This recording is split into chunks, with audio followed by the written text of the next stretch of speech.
오늘은 예수 위대한 의사라는 제목으로 같이 한번 말씀을 살펴보겠습니다. 저는 1975년도에 한국의 한 초등학교, 시골에 있는 한 초등학교를 다녔습니다. 어느 비가 많이 오는 날, 저는 그 초등학교에 있는 콘크리트 의자들 위에서 뛰어놀았습니다. 그래서 이 콘크리트 의자들이 한 열, 두 열, 세 열, 네 열, 한 10개 정도씩 이렇게 쭉쭉 있는데 그 위를 폴짝폴짝 뛰어다녔습니다. 그러다가 어느 한순간 제 오른쪽 발이 쭉 미끄러져서 제 여기 아래 입술 밑부분이 그 콘크리트 모서리에 정확하게 처박혔습니다. 그랬더니만 이 상처에서 피가 엄청나게 많이 나오고 또 살이 찢어지는 일이 발생했습니다. 그래서 저는 급히 의사 선생님에게 찾아갔습니다. 의사 선생님께서 이 스티치를 하죠. 바늘로 스티치를 해서 한 2주 정도 지나고 나니까 살이 다 가물더라고요. 그 의사 선생님이 없었으면 아마 저는 이 세상에 없었을지도 모릅니다. 오늘 본문에 보면 예수님께서 자기 자신을 의사라고 하십니다. 예수님께서는 우리 인간의 병을 고치시는 의사이십니다. 예수님은 우리의 육체의 병을 고치시는 의사일 뿐만 아니라 우리의 감정의 병도 고치시고 우리의 영의 병도 고치시고 또 우리가 사회생활을 하는데 사회생활을 잘 하지 못하는 사람들과 잘 어울리지 못하는 그런 병도 고치시는 의사이십니다. 오늘 본문을 통해서 예수님께서는 자기 자신이 의사일 뿐만 아니라 또한 예수를 믿는 우리들도 역시 의사의 역할을 하기를 원하십니다. 그래서 우리들이 사람들의 육체의 병, 감정의 병, 또 영의 병, 사회적인 병들을 고쳐주는 자가 되기를 원하십니다. 오늘 본문에 보면은 레위라고 하는 자가 나타납니다. 예수님께서는 이 레위의 병을 고쳐주셨습니다. 레위는 세금을 거두는 징수원이었습니다. 예수님 당시에 세금 징수원은 상당히 많은 돈을 거두어서 로마 정부에 바치고 그리고 나머지 돈을 자기가 가지는 그런 일을 했습니다. 예를 들면 로마 정부에서 세금 징수원에게 1.5 빌리언 달러를 거두라고 하면은 1 빌리언 달러를 할당량을 주면서 이것을 나에게 로마 정부에 바쳐라 그렇게 이야기를 하면은 이 세금 징수원들은 일반 국민들에게서 한 1.5 빌리언 달러를 거둡니다. 그리고 1 빌리언 달러를 로마 정부에 내고 그리고 500만 달러 정도는 자기 파켓에 넣습니다. 이렇게 세금을 많이 거두게 되면 일반 백성들이 농사를 지어서 농산물을 만들어내는데 농산물의 한 50% 이상을 세금으로 뜯어가게 됩니다. 그렇게 되면 이 농부들이 살 수가 없을 정도입니다. 그래서 이 대부분의 이스라엘 백성들은 세금을 많이 뜯어가는 이 세금쟁이를 매국노라고 하면서 이 사람들을 굉장히 싫어했습니다. 이 레위는 이 사람들이 자기를 싫어하건 말건 간에 돈을 모으는 일에 집중을 했습니다. 왜냐하면 이 세금 징수원 레위는 돈을 일단 확보하는 것이 자기의 행복을 확보하는 것이고 자기의 안녕을 확보하는 것이라고 생각했기 때문입니다. 돈만 있으면 모든 문제가 해결될 것이라고 생각했기 때문이었습니다. 그래서 그는 돈을 무작정 모으려고 했습니다. 그는 마모니즘에 빠지게 되었습니다. 돈이 그의 신이 되었습니다. 하나님이 그의 신이 아니라 돈이 그의 신이 되었습니다. 돈이 그의 지정의를 컨트롤하는 것이 되었습니다. 이런 중에 있던 레위가 예수님께서 하시는 말씀의 소문을 듣게 됩니다. 예수님께서는 말씀하시기를 이 세상에 있는 돈이 행복과 안전을 확보해 주는 것이 아니다. 그것을 할 수 있는 분은 하나님밖에 없다. 라고 그렇게 말씀하는 것을 레위가 듣게 됩니다.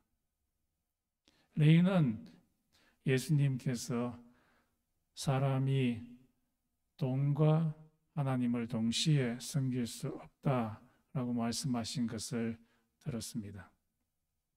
이 말을 레위는 듣고서 깊은 고민 가운데 빠져들게 됩니다. 내가 돈을 신으로 섬길 것인가? 아니면은 하나님 아버지를 신으로 섬길 것인가? 깊은 고뇌 가운데 있다가 예수님께서 어느 날 레위의 집에 오셔가지고 레위를 부르십니다. 레위야, 나를 따르라 하니까 레위가 세관을 박차고 예수님을 따르기 시작했습니다. 예수님께서 레위야, 나를 따르라 라는 말은 너는 더 이상 돈을 너의 신으로 섬기지 말고 하나님을 너의 신으로 섬기라 라는 그런 말이었습니다.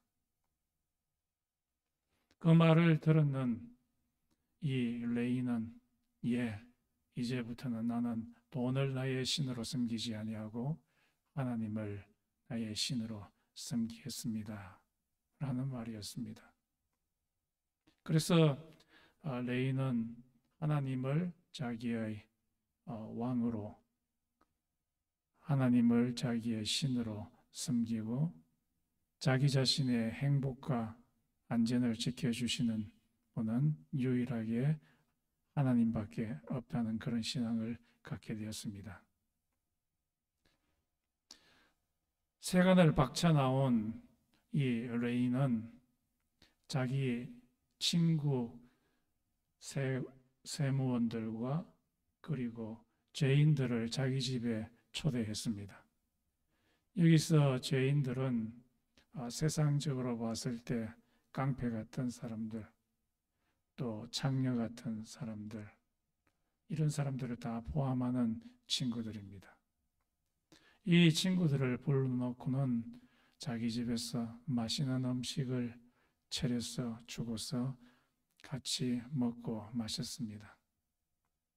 그랬더니만 초대받았던 그 사람들의 배가 부르게 되었습니다. 이것을 통해서 우리가 알 수 있는 것은 이 레위를 통해서 사회적인 병이 치료되었다는 것을 알게 됩니다.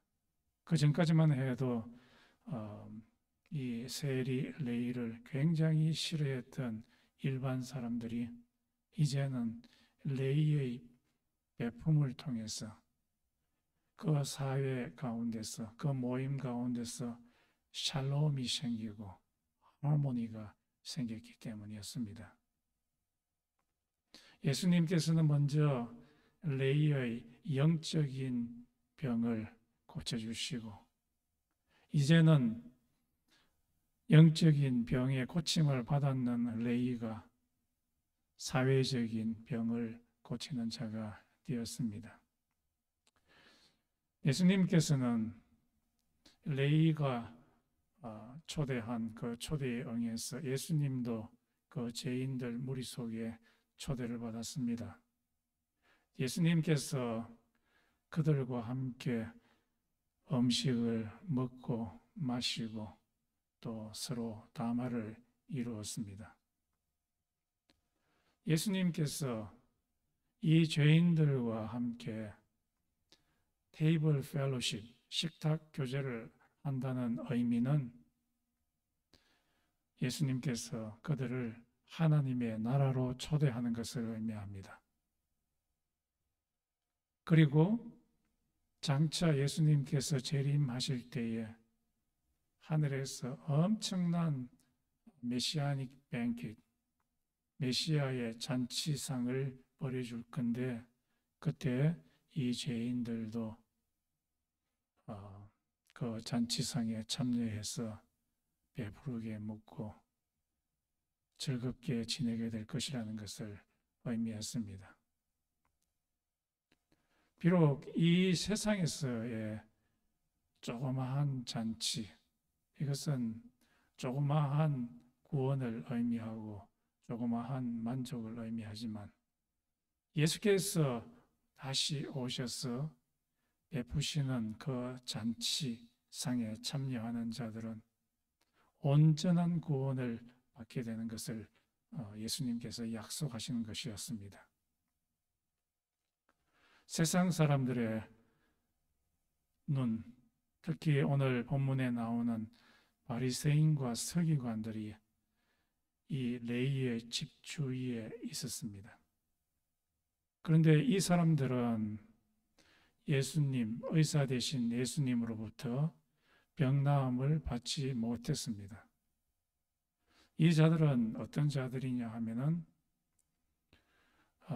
요즘 말로 말하면은 술도 안 하고 담배도 안 하고 성경도 많이 읽고 교회에 꼬박꼬박 당기는 경건한 사람이라고 할 수 있습니다. 그런데 이 사람들이 예수님께서 죄인들과 함께 먹고 마시고 하는 그런 교제를 보자 아주 쇼킹을 받았습니다. 왜 그러냐 하니까 이 사람들은 생각할 때 죄인들하고 같이 어울리면은 깨끗한 자기들이 더럽게 되고 병들게 된다는 그런 생각을 가졌기 때문이었습니다. 그런데 예수님께서 보니까 저 더럽고 병든 죄인들과 함께 먹고 마시고 즐겁게 대화를 나누시는 걸 보니까 이 사람들은 견딜 수가 없었습니다. 그래서 이 사람들은 예수님의 제자들에게 어찌 당신의 스승은 저 더러운 죄인들과 함께 먹고 마십니까? 라고 따졌습니다. 그때 예수님께서 말씀하시기를 건강한 사람에게는 의사가 필요 없고 오로지 병든 자라야만 의사가 필요하다. 그렇게 말씀하셨습니다. 이 바리새인들과 서기관들은 예수님을 필요로 하지 않았습니다. 왜냐하면 자기 자신들은 깨끗하다고 생각했기 때문이었습니다. 자기 자신들은 건강하다고 생각했기 때문이었습니다. 이 사람들이 예수님을 필요로 하지 않았던 근본적인 이유는 병이 무엇인가 하는 데피니션, 정의를 바르게 갖고 있지 않았기 때문이었습니다. 이 사람들은 병이란 무엇인가? 병이라는 것은 자기들이 정해놓은 규범들, 이 규범들을 지키지 않는 것이 병이라고 생각했습니다. 예를 들면 안식일에는 2마일 이상 걸어서는 안 된다라는 그런 규범이 있는데 그 규범을 어기고 2마일 이상을 걸으면 그것이 바로 병이 되는 것이었습니다. 그런데 예수님께서 말씀하시는 병은 다른 데피니션이었습니다. 그것은 예수님께서 마가복음 5장에서 말씀하시기를 진정한 병이란 마음속에서 나오는 악한 생각들이 사람들을 더럽게 하고 병들게 한다라고 그렇게 말씀하셨습니다.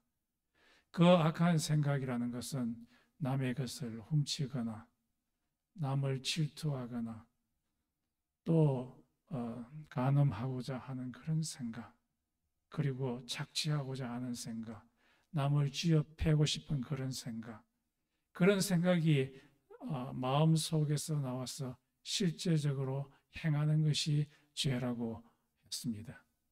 또 그것이 병이라고 했습니다. 그런데 바리새인들은 자기 자신이 자기가 정한 규범으로서만 병자인지 아닌지를 정했기 때문에 자기 자신들은 깨끗한 사람, 건강한 사람이라고 생각했습니다. 그래서 이 사람들은 예수님께 나아가지 않았기 때문에 예수님으로부터 고침을 받지 못했습니다. 우리 교회 다니는 사람들도 내가 술, 담배 안 하거나 뭔가 내가 정해놓은 규범 안 한 것으로서 나를 병들었다, 아니다 라고 정하게 되면 예수님으로부터 병고침을 받을 수가 없습니다.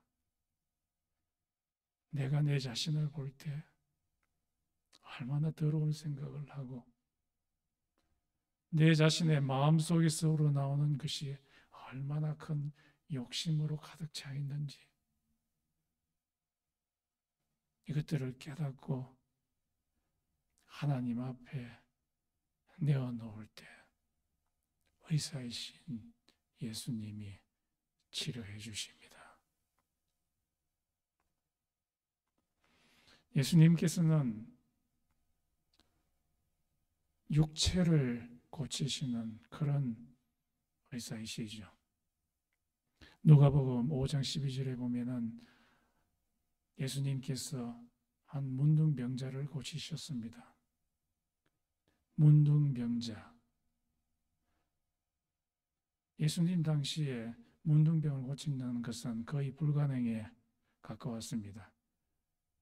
1980년도에 제가 대학교 다닐 때 저를 가르치셨던 선생님, 의대에 다니시는 같은 한 선생님이 오셔가지고 말씀하시기를 자기가 문둥병을 고치는 약을 개발하기 위해서 보통 균을 배양을 하고 그리고 균에서 나오는 그것의 어떤 항생제를 주입하면은 그 균들이 죽게 되는데 일단은 그 균을 키워야 됩니다. 그런데 보통 배트리 디시라고 해서 요만한 샤레 같은 데에다가 영양분을 넣고서 그리고 균들을 넣고 키우면은 다른 균들은 잘 크는데 이 문둥병 균은 사람들이 갖고 있는 이 배양기에서 자라지가 않습니다. 그래서 이 사람들이 고안한 것이 오로지 균을 키울 수 있는 것은 다람쥐밖에 없었습니다. 그래서 이 선생님이 온 산을 돌아다니면서 다람쥐를 잡아가지고 다람쥐 배를 가르고 그리고 거기에다가 문둥병 균을 심어서 키워가지고 문둥병 약을 만들려고 하는 분이었습니다. 이렇게 굉장히 어려우니까 예수님 당시에 문둥병을 고친다는 것은 너무너무 힘든 일이었습니다. 그런데 예수님께서 어떤 도시에 들어갔을 때 한 문둥병자가 예수님을 알아보고 예수님 앞에 달려가서 예수님 앞에 무릎을 꿇고 예수시여 나를 고쳐주소서 간청을 합니다. 그때 예수님께서 자기 손을 펼치셔서 그 문둥병 종처 위에 처치하셨습니다. 그랬더니만 그 문둥줌들, 종기들 이것들이 한꺼번에 사라지는 역사가 일어났습니다. 문둥병은 얼마나 무서운 병인지 모릅니다. 걸리면은 눈썹 다 빠지고요.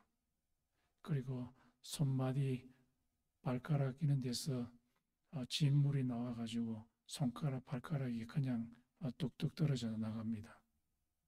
그리고 이마 같은 데 이런 데서 고름이 얼마나 나오는지 모릅니다. 나올 때 얼마나 큰 고통이 따르는지 모릅니다. 그런데 예수님께서 단 한순간에 그 병을 고쳐 주셨습니다. 예수님께서는 우리의 육체를 고치시는 의사이십니다. 또 예수님께서는 요한복음 8장에 보면 한 간음하다가 잡힌 여인을 고쳐주시는 의사로서의 모습이 나타납니다. 요한복음 8장에 보면 여러 명의 남자들이 젊은이부터 시작해서 늙은이까지 여러 명의 남자들이 간음을 하다가 현장에서 잡힌 한 여인을 데리고 옵니다. 그리고 그들의 손에는 이렇게 큰 돌들이 가득 들고 있습니다. 그리고 그녀를 치려고 합니다. 왜 그러냐 하니까 신명기 말씀에 간음하는 자를 돌로 치라고 명령했기 때문이었습니다. 이 남자들이 또한 예수님을 트랩 가운데 넣기를 원했습니다. 그래서 예수님에게 이 여자를 돌로 치리까 아니면 치지 말리까 라고 물어보았습니다. 예수님께서 깊은 생각 가운데 빠지시면서 땅에 뭔가를 쓰셨습니다. 예수님께서 그 남자들에게 말씀했습니다. 누구든지 죄 없는 자가 먼저 저 여자를 돌로 치라. 그렇게 이야기를 하니까 이 남자들이 양심이 질려서 늙은이부터 시작해서 젊은이까지 하나하나 자기들이 움켜쥐고 있는 돌을 땅에 놓고 사라지기 시작했습니다. 아무도 없었습니다. 예수님은 그녀에게 묻습니다. 너를 정죄하는 자들이 어디 있느냐? 그때 그녀는 말했습니다. 여기에 아무도 없습니다. 예수님께서 말씀하셨습니다. 나도 너를 정죄하지 아니하노라. 예수님께서 이 말씀을 하시자 두려움에 떨고 있던 그녀 속에 있던 그 두려움이 한순간에 녹아져 버렸습니다. 예수님은 우리 상한 감정을 치유하시는 의사이십니다. 여러분 가운데 상한 감정을 갖고 계신 분이 계십니까?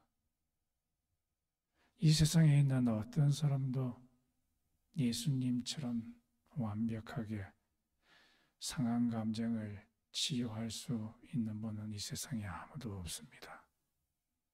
그러나 그 감정을 예수께 갖고 나가면 예수님께서 치유하십니다.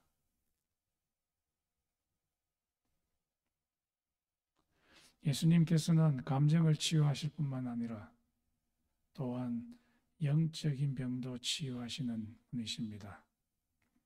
마가복음 5장에 보면 예수님께서 갈릴리 호수에서 배를 타시고 가이사라 라는 지역에 도착하게 됩니다. 그라세 지역에 도착하게 됩니다. 그곳에 가니까 한 미친 사람이 나타났습니다. 이 사람은 이름이 리전드, 연대급, 군대로 말하면 5,000명 또는 6,000명의 군대가 한 단위가 되는 게 연대지 않습니까? 그만큼 숫자가 많은 귀신이 들리는 그런 자였습니다. 그래서 이 사람은 완전히 미친 사람이 되었습니다. 무덤 사이에 돌아다니면서 괴성을 지르고 그 동네 사람들이 그를 체인으로 묶어놓고 그리고 족쇄로 발을 묶어놓았지만은 힘이 얼마나 센지 그 족쇄를 다 부숴버리고 쇠사슬을 다 풀어버리고 돌아다닐 정도였습니다. 이 사람이 예수님을 보자 깜짝 놀랐습니다. 그 속에 있는 귀신들이 소리질렀습니다. 하나님의 아들 예수여, 왜 이렇게 일찍 왔습니까? 우리들을 차라리 저 돼지떼 속으로 보내주소서 라고 했습니다. 우리를 이 지역에서 떠나게 하지 말고 차라리 저 돼지떼 속에 들어가게 해소서. 그러니까 예수님께서 그렇게 하라 하니까 이 수많은 귀신들이 그 사람에게서 나와서 한 돼지 2,000마리 속으로 들어갔습니다. 돼지들이 자기 속에 귀신들이 오니까 뭐 견딜 수가 없었습니다. 이리 뛰고 저리 뛰고 해서 절벽 뱅크 밑으로 떨어지서는 바닷속에 들어가서는 다 익사해서 죽어버렸습니다. 그렇게 많은 귀신들이 다 나가게 된 그 광인, 그 광인은 지금 옷을 잠잠하게 입고 그의 영이 He was in right spirit. He is in right mind. 정신이 아주 온유하게 되고 온화하게 되었습니다. 예수님께서는 그의 영적인 병을 치료한 의사였습니다.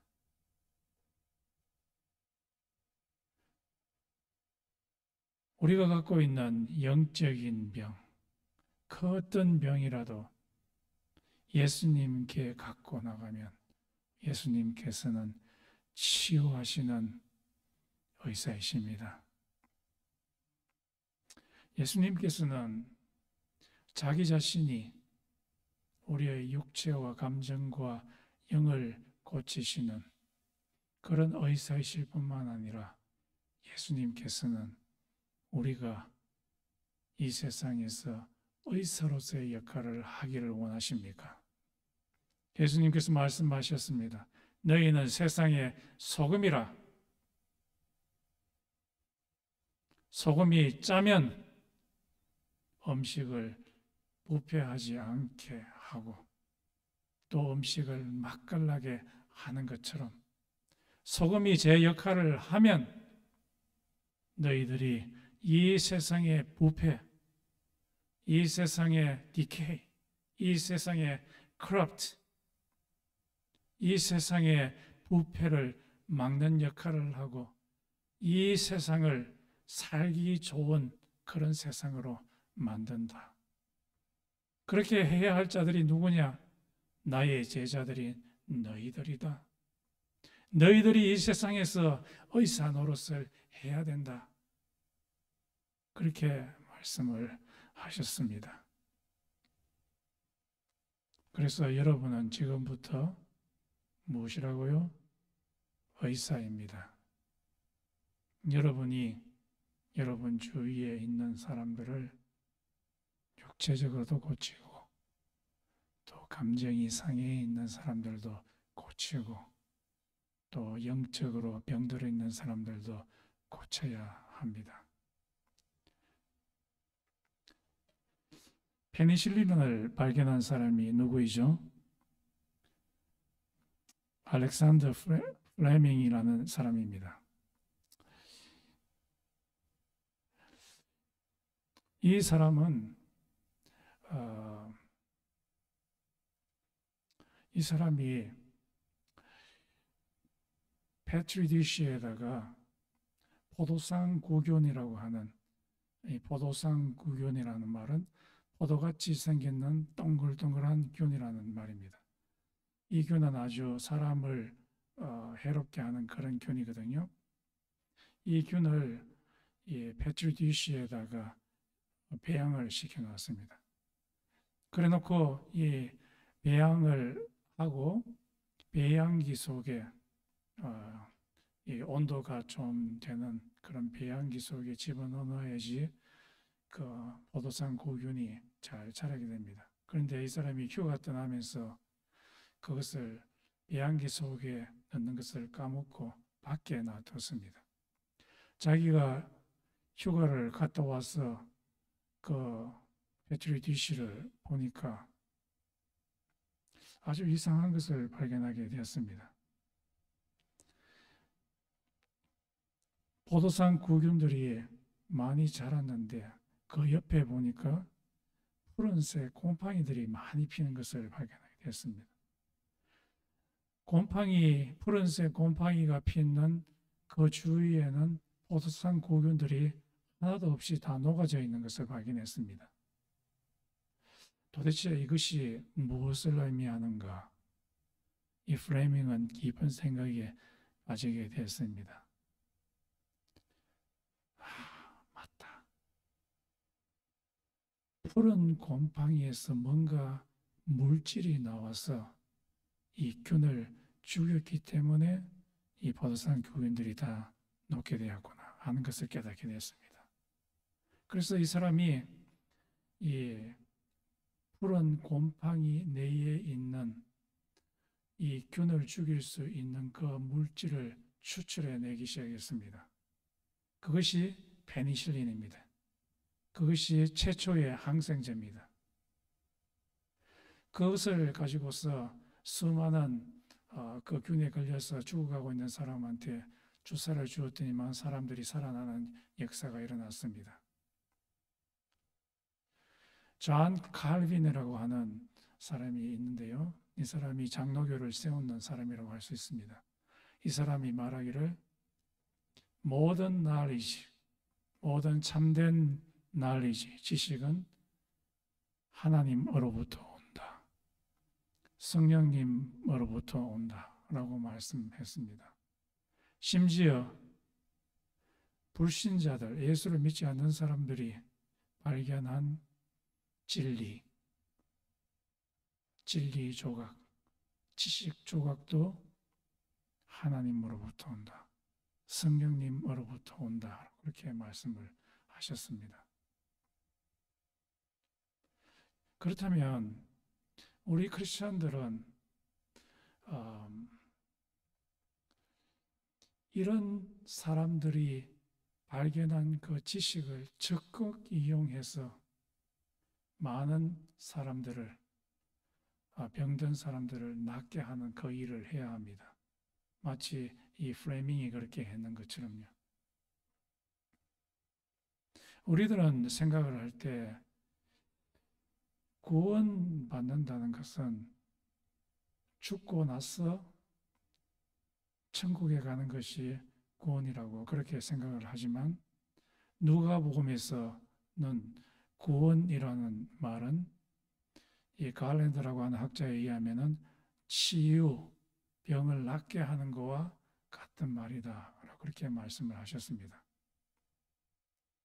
지금 현재 이 페니실린으로 사람을 치유하는 것은 일종의 구원과 같은 것입니다. 병에서 놓아지는 것이. 비록 예수님이 오실 때 온전한 구원, 온전한 치유가 일어나지만 지금도 구원이 일어나고 있습니다. 우리는 다른 사람들을 치유하는 역할을 해야 하고 구원받게 하는 역할을 해야 합니다. 그 구원이라는 것은 죄적인 부분에서의 구원뿐만 아니라 우리의 영적인, 우리의 육체적인 병, 우리의 감정적인 병에서 놓아지게 하는 것도 역시 구원이라고 할 수 있습니다. 그렇다면 작은 예수인 여러분은 하나의 작은 의사로서 다른 사람의 감정의 병, 다른 사람의 육체의 병, 이것들을 이 세상의 지식을 이용해 가지고 적극적으로 구원하는 그 일을 해야 합니다. 이 세상에는 여러 가지 학문들이 있습니다. 행정학도 있고, 사이콜로지도 있고, 고고학도 있고, 교육학도 있고, 여기에 하나님께서 주신 여러 가지 진리의 조각들이 있습니다. 우리들은 그것들을 적극적으로 사용해서 세상 사람들을 구원하고 치유하는 그 일을 해야만 합니다. 여러분 할 수 있습니까? 예, 해야 합니다. 그런데 만약에 우리 속에 이 세상에 있는 병을 치유할 수 있는 보다도 더 큰 능력이 있어야만 그 병을 치유할 수 있는데 그 병은 그 능력이라는 것은 성령의 능력입니다. 예수의 능력입니다. 그래서 로마서 5장에 보면 예수의 능력은 아담의 병, 아담의 죄 이거보다도 훨씬 더 크기 때문에 구원의 역사, 은혜의 역사가 일어난다고 합니다. 우리들이 남들을 치유하기 위해서는 이 세상의 병보다도 더 큰 성령의 능력이 우리 속에 충만하게 있어야 됩니다. 세상 사람들이 연구한 그 성령으로부터 온 그 진리, 지식이 우리 속에 충만히 있어야 됩니다. 그래야만 세상 사람들의 병을 고칠 수가 있습니다.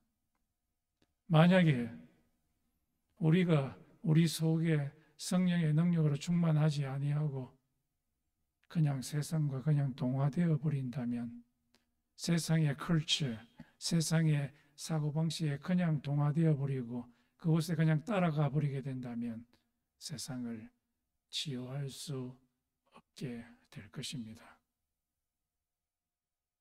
그래서 우리 크리스천들은 기도함으로 또 성경 말씀을 읽음으로 하나님과 대화함으로 성령의 충만함을 받아야 되고 또 학교에서 공부함으로 여러 가지 세상 지식 가운데서 나타난 그 성령의 진리 조각들을 열심히 배워야 됩니다. 그래야만 우리가 의사의 역할을 할 수가 있습니다.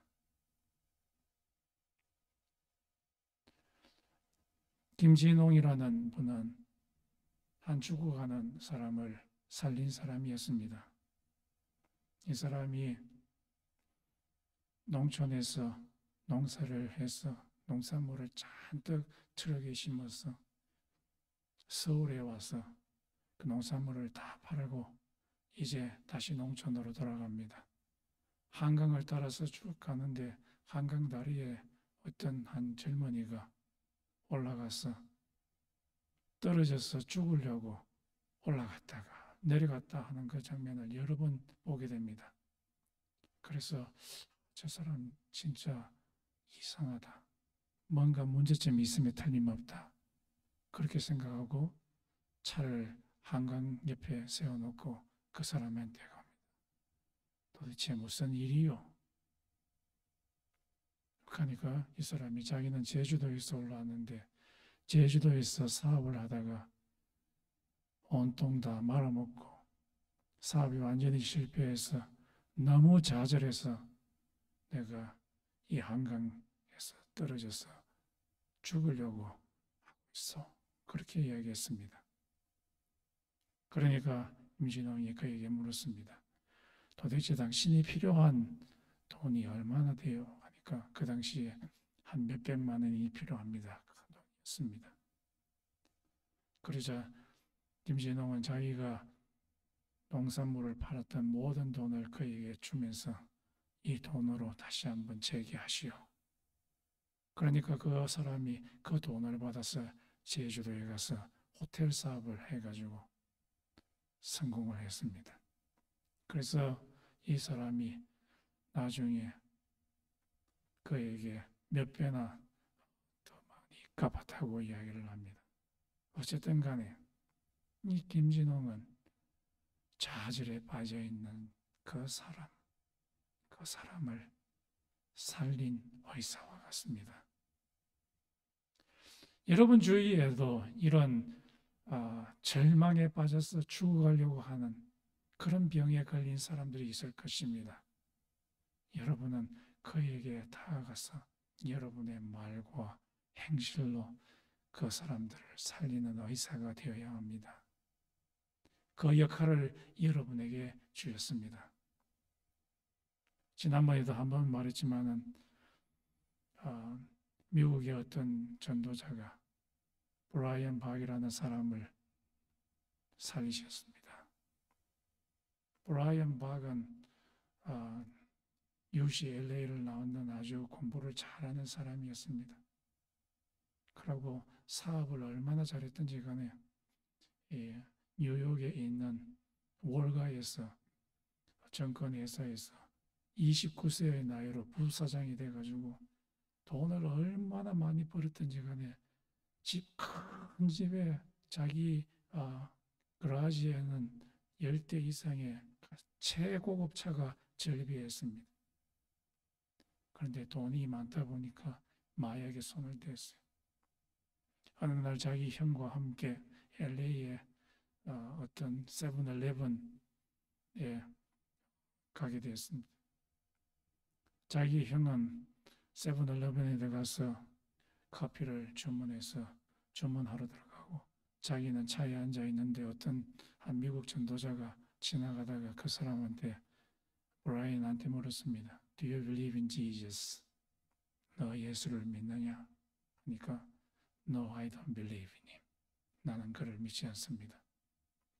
그때 그 전도자가 말하기를 내가 너를 위해서 기도해 줘도 되냐? 하니까 Yes, you can. 그러면서 그에게 다시 한번 물었습니다. 내가 기도할 테니까 너 내 기도를 따라 할 수 있느냐? 했을 때 브라이언이 예, 그렇게 하겠습니다. 했습니다.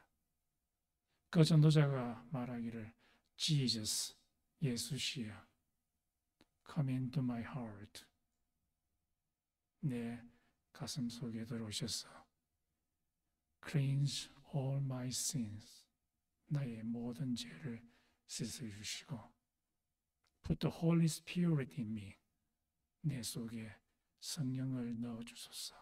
라고 그렇게 기도를 했을 때 브라이언은 똑같이 따라했습니다. 그 전도자는 그곳을 떠났습니다. 떠나자마자 브라이언 속에서 뭔가가 쉐이킹하기 시작했습니다. 그러면서 그 속에서 뭔가가 툭 튀어나가 버렸습니다.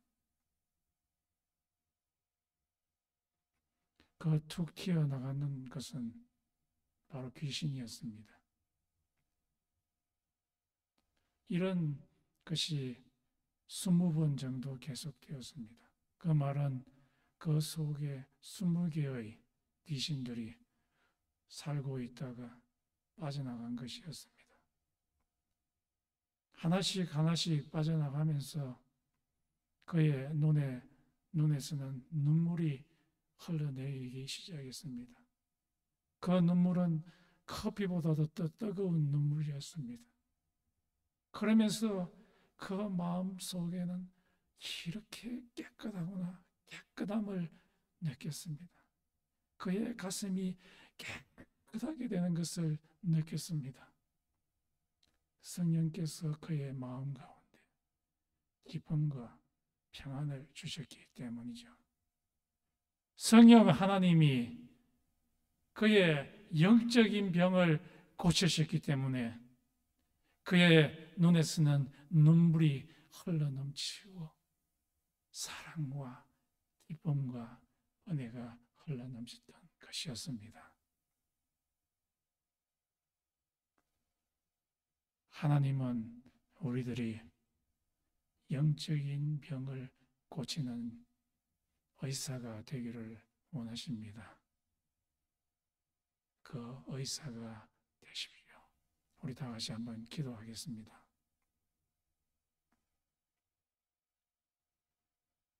현재 남의 병들을